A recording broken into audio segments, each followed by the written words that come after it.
Do these politicians really have your best interests at heart?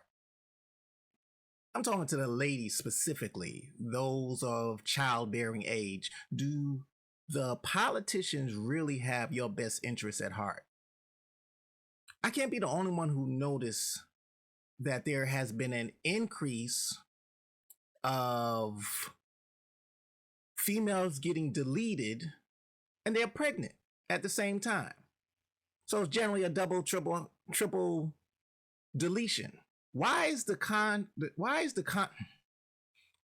conversation always we need to do more? We need to have more programs. We need to, create more bills, more punishments in order to lessen these type of acts from occurring. Are the bills really going to help? I don't think so. Because just look at the bills that these bills that these politicians put out, they create way more harm than good if you really just pay attention to what they're saying and the predicament that they are putting not only the females but also the males in. And more often than not, the males are responding. And I'm in no way, shape, or form victim blaming. They are victims of a violent act. No arguments there. The perpetrators of these violent acts are not doing the best for anybody, especially the female nor the unborn children. However, we have to look at what the politicians are doing that are creating these situations, because one could argue that the politicians that are putting these bills out are culpable. Deletion of a female while she is pregnant with child. Look at this. Now, when you look at this, you're like, oh, this is horrible. And it is horrible. But if you look at the reasoning, which I believe is far more common than most people are willing to admit, because generally there can be a red rum self-deletion involved, or there is that's an outright reluctance to say, well, it happened because of X, Y, and Z. But I think this is far more common than most people are willing to admit. Arrested, charged with 2 counts of sides in the deletions of this young lady and her unborn child. Victim, perpetrator, culpability, I feel, possibly culpability, I think one could say or argue that it's these bills that they're putting out. On top of the my body, my choice. And it's dangerous. Y'all could read this and say, oh, well, this is good. Oh, well, this is necessary. We need to make sure that they're taken care of. This is counterproductive to female safety, especially outside of marriage. Especially outside of marriage. I'm not going to say these things don't occur inside of marriage, but if you look at inside marriage and outside marriage and look at the numbers, outside of marriage leaps and bounds ahead of inside of marriage. And since more children are born outside of marriage, y'all are not safer. Y'all are not safer. This is not a helpful bill. These are not helpful to y'all. But has everybody just forgotten the paternity fraud and the time and effort it takes to unwind paternity fraud? And most of the time prior to currently, they usually be like, oh, well, you just out. Or they've been arrested because they weren't able to pay this back child support. And this is dangerous. I don't understand why people aren't willing to admit the true nature that this is not good. This is not good for all parties involved.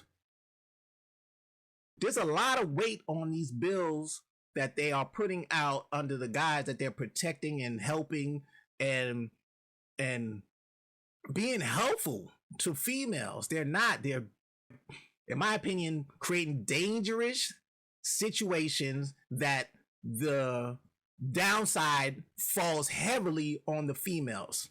They create a mentality for some of these females, and the outcomes are very negative, downright vicious and evil. However, generally they come from bills such as these or the prior ones. It's just not good. Y'all are under the impression, oh, money. The money does not solve the issues. It creates more problems. And like I said, when they come out with these bills, I swear they're laughing. I swear they're laughing because there's no way that they can say, oh, well, this is going to be peachy keen. This is going to be great. The men are going to start rethinking what they're doing with said female. Now, listen to what these individuals are talking when it comes to the deletions of the pregnant mothers. Vice President of Programming at Women Helping Women in Cincinnati, Ohio. So, Amber, thanks so much for coming on. First of all, just your reaction to reading this story. I see so many of these awful, disturbing headlines about women who are pregnant and then their partners are accused of murdering them.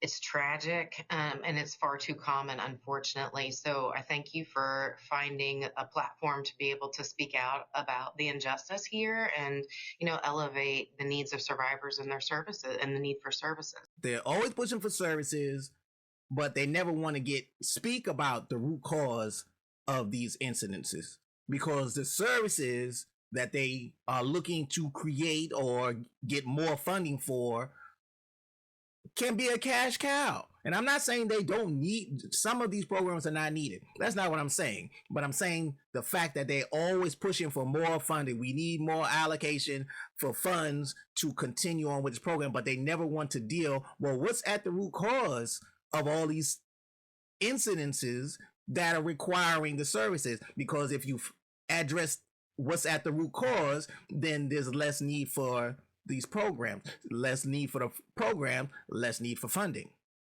Why are women, it's the leading cause of death among pregnant women is homicide, or leading manner of death. So why are women at increased risk for homicide while they're pregnant and at the hands of the father of the children or their significant other? This is what I'm talking about. They have these questions and they always act dumbfounded as if there's no, I'm not going to say reason, but there's no idea, nothing has occurred, no talking points, no laws that possibly be at the core of some of these deletions, double sides, red rums. Yeah, it's horrible to try to wrap your mind around the dynamics involved in domestic violence. I think the fundamental aspect of the power and control that's involved in these relationships is really what drives the lethality to be increased at times of pregnancy. Domestic violence perpetrators operate under the ability to control every aspect of their, partner's life and increased access to health care or need for attention and increased support from family are all things that perpetrators don't want. So as a person becomes pregnant and wants to acquire these things, then that creates more of a risk for perpetrators to be found out that their behavior is unhealthy or abusive, or for appropriate parties to be able to recognize that. I cannot speak from experience. I have never heard these type of discussions by men that they want to keep their pregnant wives away from the doctor or isolate them from the family. They always tend to take this tiny corner of horrible individuals and just to say, well, every male is following these talking points. Every male is like this, wants to keep them away from medical care and isolate. I have never heard that from a multitude of men that I know who have had children, married, and even those who weren't married. But they always apply this control to, because you've had a bad situation. applying that to everybody is not helpful in any means, especially when you want to, if you're under especially when people are under the impression that you really want to solve what's going on. This does not help. There's red flags and intervene appropriately. This case is particularly disturbing. Vidal Wagner, according to the information that we have obtained from the affidavit, that accompanied the complaint charging him with murder, said that he admitted to strangling Ariel, that he did it 2 different ways, that he used, I think, his hands and then another way. I mean, he provided some detail here. And then now he's in an interview with a TV station. He's kind of denying it. So, there are a couple of things I want to talk about here. First of all, the strangulation part of this. I know that I have covered a lot of cases where strangulation, that's a way that many people will kill a significant other. Why is the focus on the method that they were red rum, but not what's at the root cause? Why is that always just cast aside? Why is strangulation the preferred means for why is that the focus? What does one gain from knowing, it's about a 90% chance that it's going to be strangulation? So are you going to say, they need to strengthen their necks so that if they're in a position, their neck is strong enough to withstand? It's weird. It's almost like red rum corn to me. The obsession on the means, like it almost seems like they want to do a recreation of it, so you can see how they did it. If you know how they did it, if knowing how they did it is more important than why they did it, then does it really matter that it was done? Or is you just obsessed about the means to which their life was taken? Seemed a little sick to me. Yeah, it's horrible to try to wrap your mind around the dynamics involved in domestic violence. I think the fundamental aspect of the power and control that's involved in these relationships is really what drives the lethality to be increased at times of pregnancy. Domestic violence perpetrators operate under the ability to control every aspect of their, partner's life and increased access to health care or need for attention and increased support from family are all things that perpetrators don't want.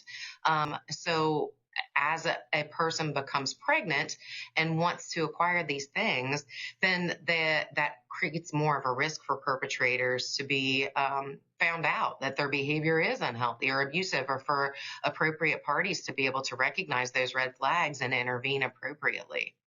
Now, I can't speak to this matter, but I don't know, of all the men that I know who have children in marriage and outside of marriage, these type of men, I don't know of this. This is outside of my realm of understanding to say, she's pregnant and you are with her in a actual committed monogamous relationship.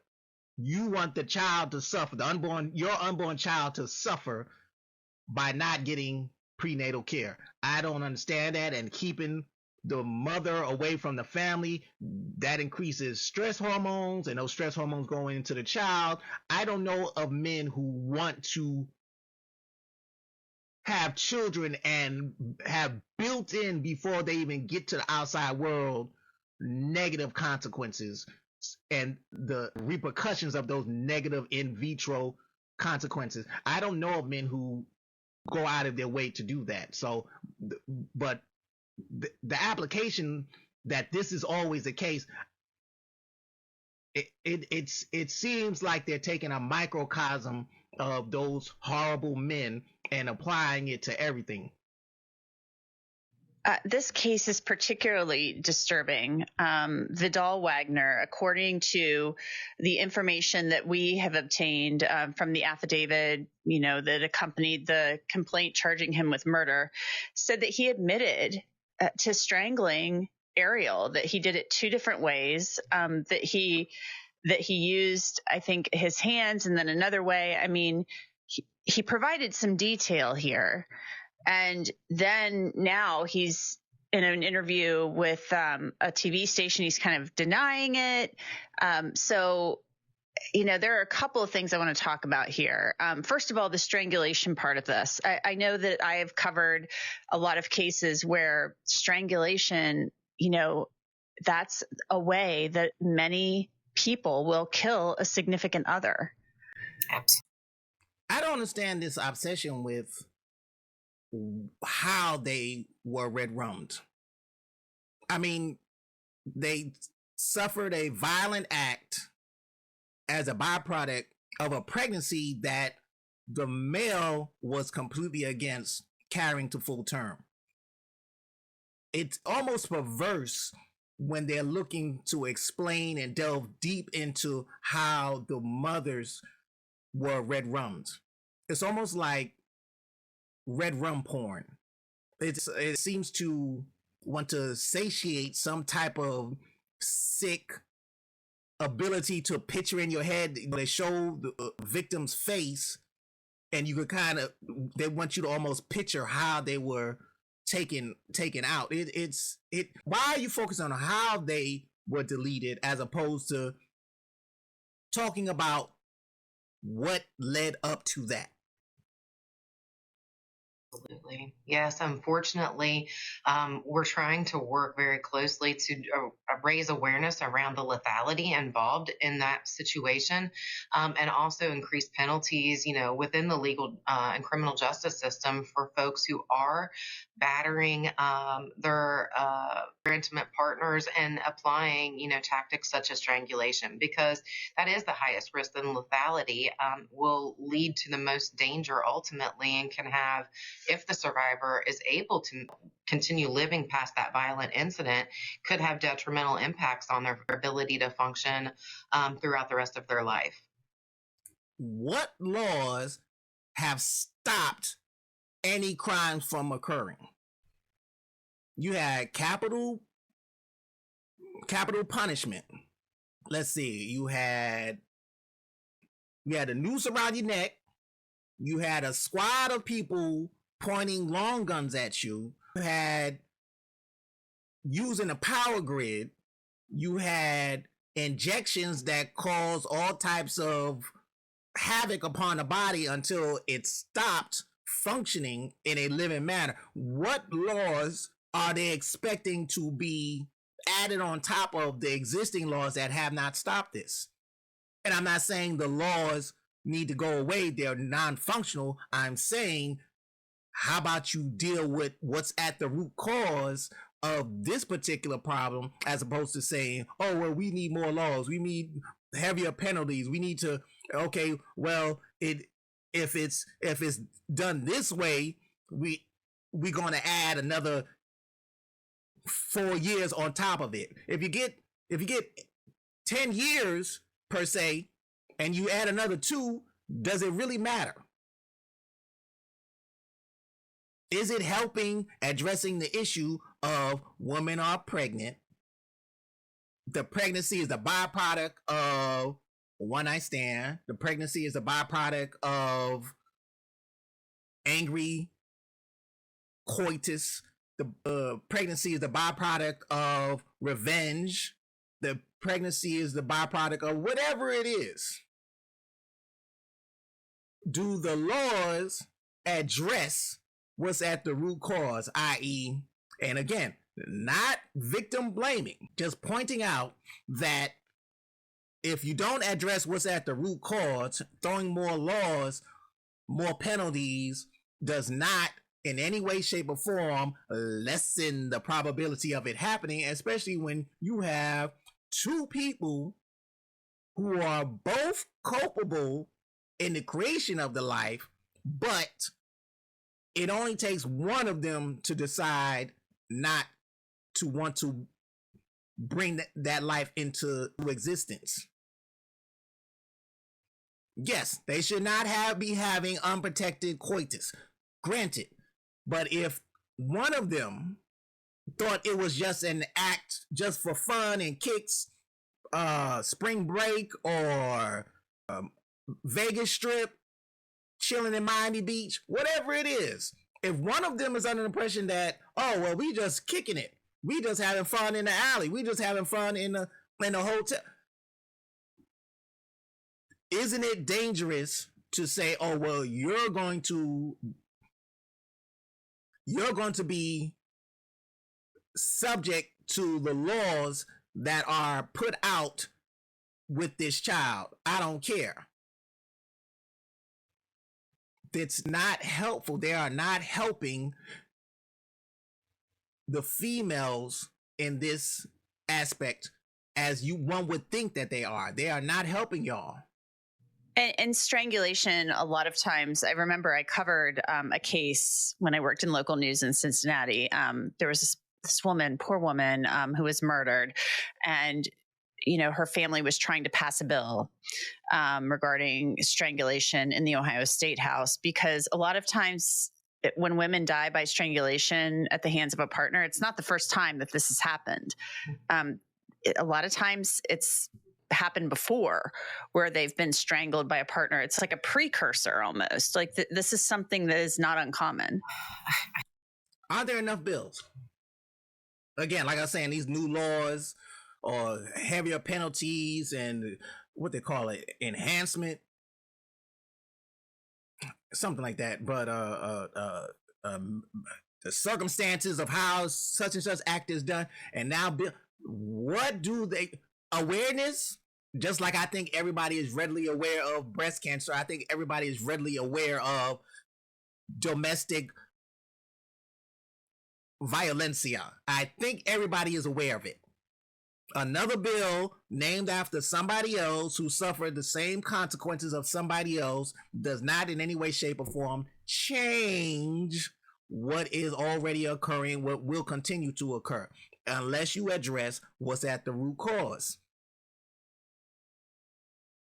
I think, again, it's one of those things where as it can be introduced into a relationship, there can be manipulation on the part of the abuser in that scenario to try to integrate it or reduce some hesitation around it and apply that as almost if grooming them in preparation for them to not be able to resist or fight once they decide that they want that to end in a deadly situation.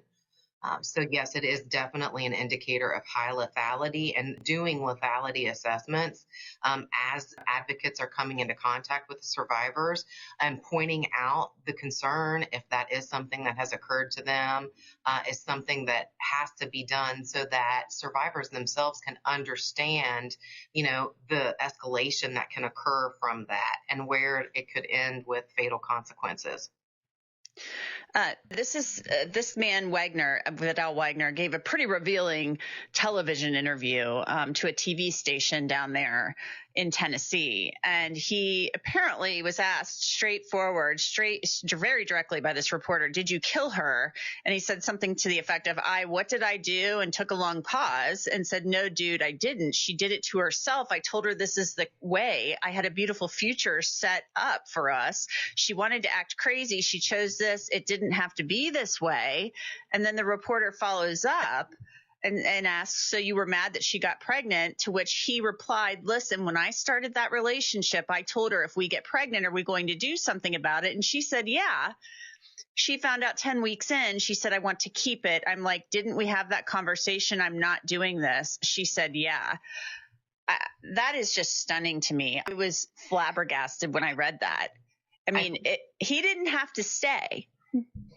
He didn't have to stay does not change all the circumstances that come with her giving birth to his child. The fact that they act stunned that child support, failure to pay child support and all the penalties that comes along with that. It's like, oh well, you could just walk away and not have to deal with it. You're just clean. It's again, I am not justifying. I am not victim blaming. I'm stating that these laws that one would assume are helpful, they are not. They are a danger to y'all.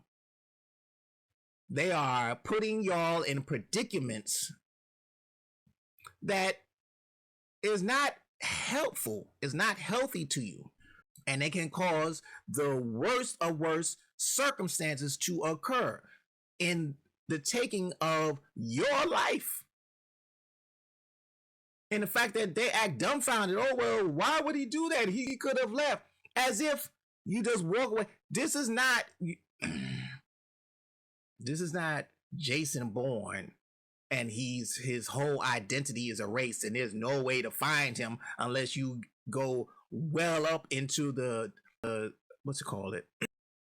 The government programs where they actually have the file of his real name and so on and so forth, and locate his true identity, and then say, yeah, papers, child support. No, this is regular individuals out in the public having these interactions. Positive, healthy, doesn't matter. One night stands doesn't matter. And just to say, well, he doesn't have to be there, and then laugh. Not victim blaming. I'm saying that the laws are not helping you as much as you think they are. Yeah, he did not. No. And I think it's a perfect illustration for the way abusers gaslight and deflect any responsibility off of themselves and project it onto, their victims in these situations. It can happen from, just blaming them for not having the children dressed, and I'm not saying this individual or the men who red rum are victims. However, one could argue that one can feel that they are a victim. Not saying that they are the victim, especially when they red rum. I'm saying one could feel victimized, knowing full well what comes with, she said that she was going to do X, or she said she couldn't get pregnant, or she said she was on Medicaid, whatever it is. And then to come to find out after a discussion, according to him, that such and such would occur, and then she reneged on it, one could argue he felt like a victim. I would say he went way too far with his reaction to feeling that he's a victim. However, one could argue that not only he felt like he was a victim, but she was the victim. Dinner fixed, blaming them for the consequence of the act of violence that they received from the hands of that abuser. So it really illustrates very, very clearly that even in death, he's still gaslighting and projecting blame onto the victim in this situation instead of, owning the tragic consequences of his actions. Wagner was quoted as saying by the TV reporter that, basically he's protecting his legacy. I'm abiding by the Constitution. I'm not doing anything wrong. There is no way for me to get her to be held accountable for what she's doing. We had an agreement. Why did she go back on that? That's just shocking to me. I can't imagine if all of this is 100% true, and obviously this guy is innocent until proven guilty. He has rights as anybody else does. I find it hard to believe that this happened just out of the blue, in a vacuum. There's a slew of documentation, papers, videos, audios of men going to jail because of child support. There is a slew of men who have come to find out after paying child support that the child was not theirs. There are men who have lost their jobs because they lost their driver's license because of back child support, and they need their driver's license in order to either get to work or in order to work. There are people who lost the ability to leave the country for work because their passport has been revoked because of back child support.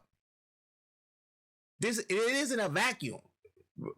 Men have seen what other men have gone through when a child is born, be it that they are the father or they are not the father. The laws have created such a pressure that men can lose their minds when the idea of, oh, well, she's pregnant, but I didn't think we was going to do that. Oh, I just thought we was having fun.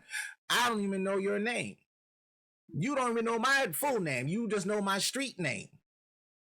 It's not a vacuum. It is a bubble that has burst. And the repercussions are deadly to females. And these women on the screen, and I'm not trashing them, but the attitude I am trashing. I can't believe, why would he do that? Oh, he could have done X, Y, and Z. He's a stranger to her. I heard somebody say, I can't remember where I heard it from, but they said, if you rob a store and there's $10 inside the register, or there's $1 million in the register, the risk is just the same. You can get popped for the $10 in the register, or you get popped for the $10 million in the register. It doesn't matter because you're a stranger doing something to another stranger, be it security or the cashier or whatever it is. It's strangers. You have two strangers interacting in a very loose manner. She does not know the family he came from, but she's willing to gamble, one could argue, that he's not going to do anything. And this is not victim blaming. I am pointing my finger at these laws that have incentivized women to do things like this. Break a contract. I change my mind. Oh, we gonna do this. This is what I want. That's dangerous when you're dealing with a complete stranger. And I don't care how many times they did the mattress mambo. He is a complete stranger to her, and she was willing to gamble with him. Not blaming her for the deadly outcome. I'm saying that gambling with another human being is dangerous, and these laws that they have put out have given women the belief that they can gamble with their own existence because of the laws, because of the protections. Oh, you can go to jail for X amount of years on top of for strangling me. If you are deceased, what does it matter that there's a law there to punish said person? What does it matter? Oh, he'll do 25 plus an extra 2 years for the strangulation. So what? You're not here.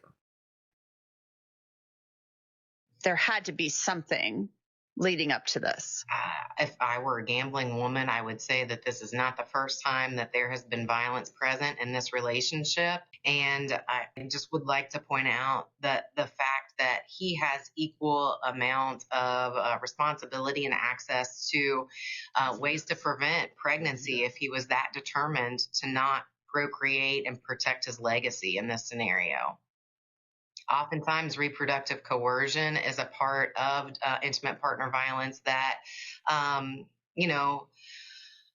many survivors don't realize the shapes and forms that it comes in. Having that conversation at that moment in time, if they did in fact have that conversation, is one thing. I think in certain things that I've seen in this case, he's also indicated that somehow she was at fault or somehow harming herself in this situation, and that she it seemed to me that she was very vital and had folks that she was responsible for, other children, when she decided that 10 weeks into this pregnancy that she wanted to continue to keep this pregnancy. She had a reason to live. She had a reason to stay alive to 7 months of pregnancy. She wanted to, obviously, I'm sure, see a new newborn child brought into this world that she could love and care for. And I think that him probably knowing that seems to be something that would really, really cause him concern that what he had been probably doing to her up until that point was likely to be found out. Okay, there are men out there who are jealous when their love interest does lose focus of them. Okay, but everybody for every situation, coercion.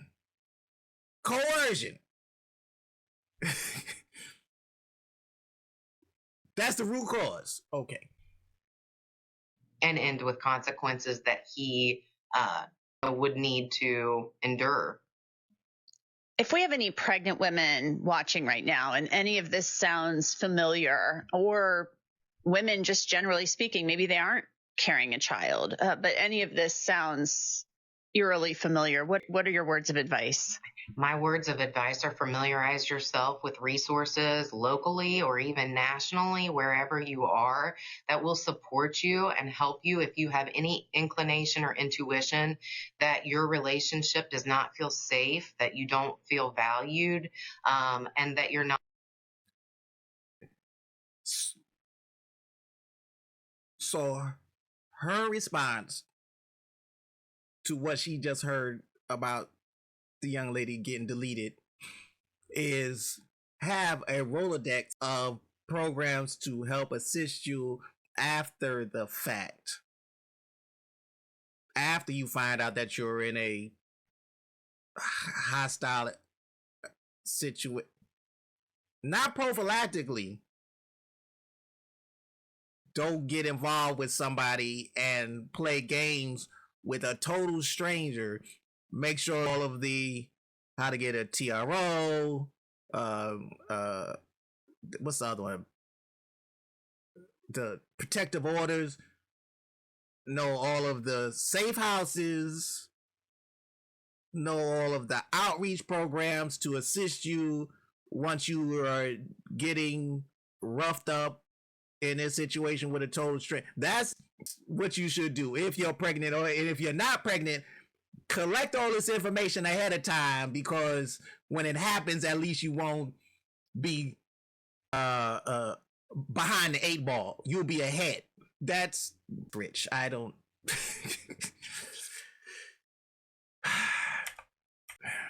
Now, I just want y'all to take a look at that. This is why I think they're playing with y'all. This is why I think that they're doing it. I almost want to argue that they're creating situations just to feed the beast. The beast, media, news. I want to almost argue that these laws that they put out are deliberate. They're almost laughing at y'all, because it does not take a whole lot of thought to say this is kind of dangerous. This is, and this recent bill that they put out, it creates more hostility, especially for the female. This is dangerous. I know you're looking at it and say, oh, well, how could this be dangerous? Let me explain. Okay, so if y'all are incentivized to report that, oh, well, he gave me a pearl necklace. Oh, he gave me pearl earrings. Oh, he gave me a pearl monocle. How does he disprove that occurred? So what's to keep the brown chicken, brown cow from occurring? He give you a pearl necklace and hit the control or delete button on you right then and there. Now, I don't think this bill will pass, but there's going to be somebody's going to misinterpret that this is real. There's going to be some females thinking, oh, they get the money. But I think that's just goes to the state, from what I understand. And this is not helpful. And the exception is for the LGBTQ community, sperm donation, and some knuckle babies. So this still puts the females in danger because there's still going to be females out there who are going to be willing to report because they see, oh, well, there's a fee, there's monetary fee to reporting somebody, and they're going to do it and come to find out, oh, well, it's not X, Y, Z hasn't passed or whatever. There's going to be some guy who's going to spin the block and handle that. They're putting these bills out and y'all think this is a plus. It is not a plus. It is dangerous. It is, I want to say it's evil that they put these bills out here like this. All under the guise of we need to make sure that the women are taken care of. They are not taking care of y'all. They are putting y'all in harm's way. Anyway, you take care. Still love you. Please consider liking, subscribing, commenting, and sharing. Still love you. Thank Take you. care.